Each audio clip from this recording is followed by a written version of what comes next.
Welcome to day 5 आणि आज घरी येणार आहेत गौराई. आता मी जाते ह्या लोकांसोबत गौरी आणायला. मला झाला आहे उशीर, सो मी पळत पळत जाते.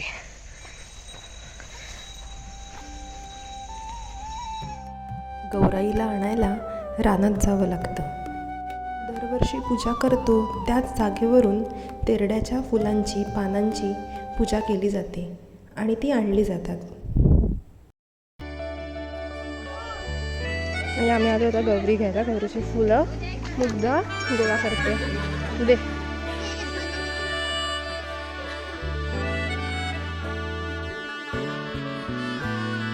जरतारी काठ नऊवारी थाट मोगर गजरा साजे के साथ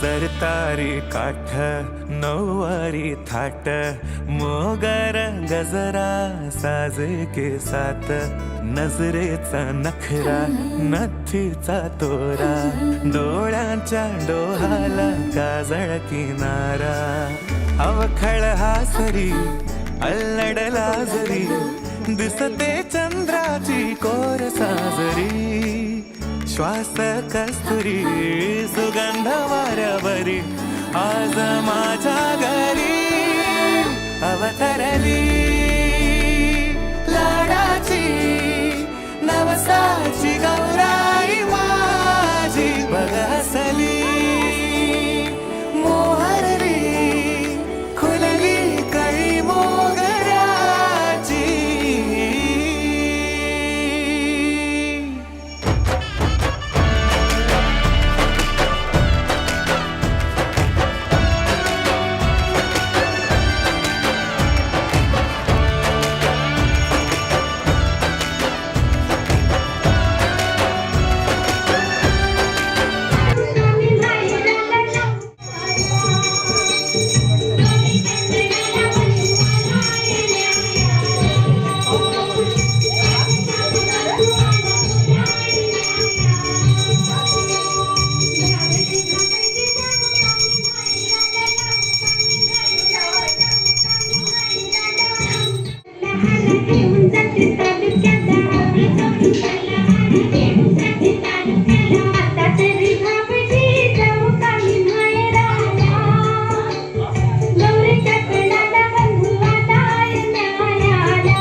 याला जऱ्या गालावरी विरघळला चांदवा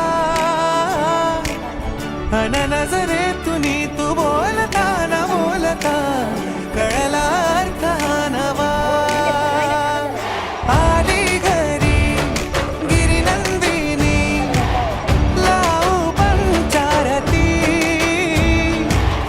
या गौराईला पाना फुलांनी सजवूया गाऊया चम चम चांदणी चंचल दामिनी लख लख तेजाची ज्योत तुमनी सजली रंगली आसई वेडावरी आज स्वप्नापरी अवतरली लाडाची गौरी पहाज माझी बघसली मोहरली खुलली कळी मोगराची.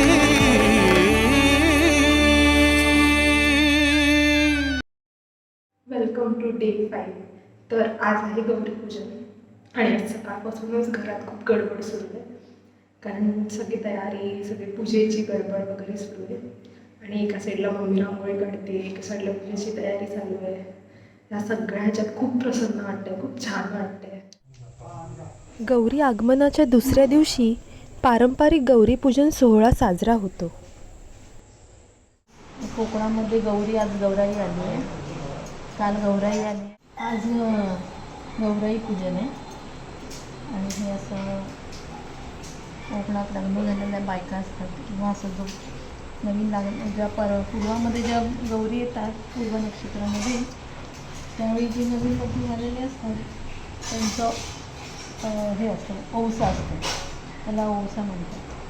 आणि हे असं सूप असतं, सुपामध्ये असे सगळ्या प्रकारची पानं असतात, काकडीची, भोपळ्याची, खायची पानं, हे सगळं असं भरून असं वाण तयार केलं जातं सुपामध्ये. आणि मग ते गौराईला हे सूप असं दाखवायचं. त्याच्यामध्ये 5 प्रकारची फळं, 5 प्रकारच्या भाज्या.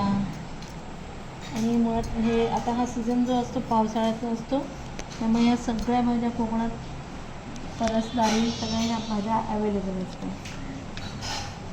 मी रेडी झाली आहे गौरी पूजनसाठी. मम्मी तयार होते आणि आम्ही आता खाली जाणार आहोत गौरीच्या पार पाडायला पूजेला. दुपारी गौराईची विधिवत पूजा आटोपल्यावर घरातील सर्व सुवासिनी गौराईसमोर ओवसा भरतात. आणि या ओवशात वाण म्हणून वापरण्यात येणारी संपूर्ण सामग्री ही प्रत्येक घराच्या परसात सहज उपलब्ध होणारी असते. या ओवशासाठी बांबूच्या सुपांचा वापर करण्यात येतो. गौराईसमोर ओवसा भरण्याची पारंपरिक प्रथा आहे. याशिवाय आपल्या घराच्या परसात तयार होणारी भाजी व इतर फळे आधी निसर्ग देवतेस अर्पण करून नंतरच ती कुटुंबासाठी वापरण्याची कृतज्ञ भावनाही या प्रथेमागे आहे.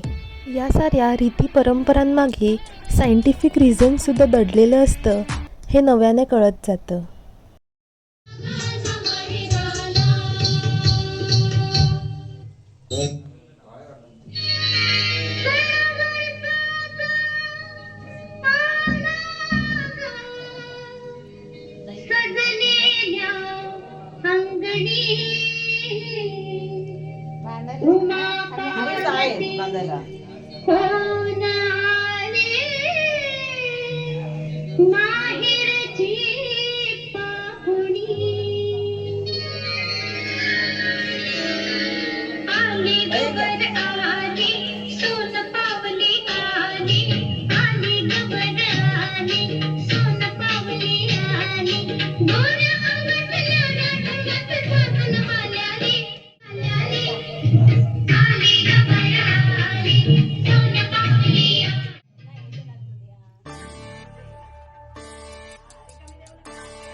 आणि यावर्षी आहे ताईचा पहिला ओवसा.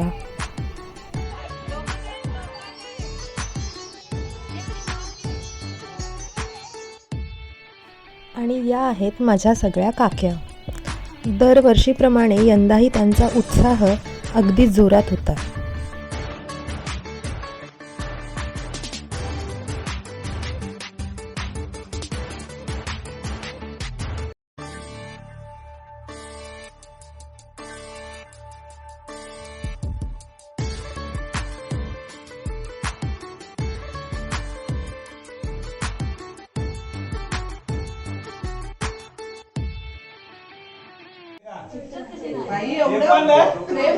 व्हिडिओ काढते.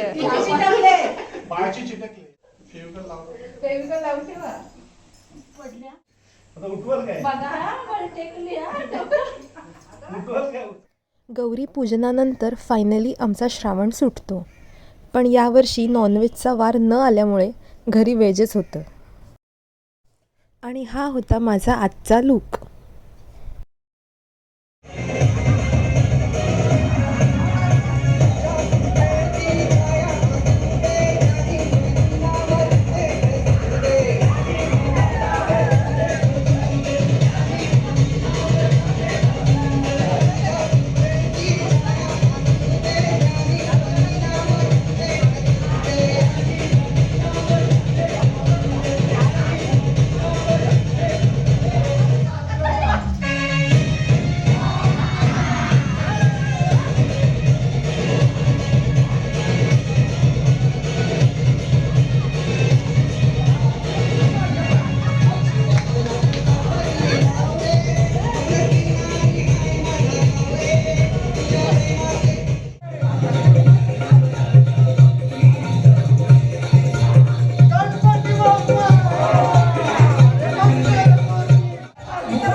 अशी होती गौरी आगमन आणि पूजेची मज्जा.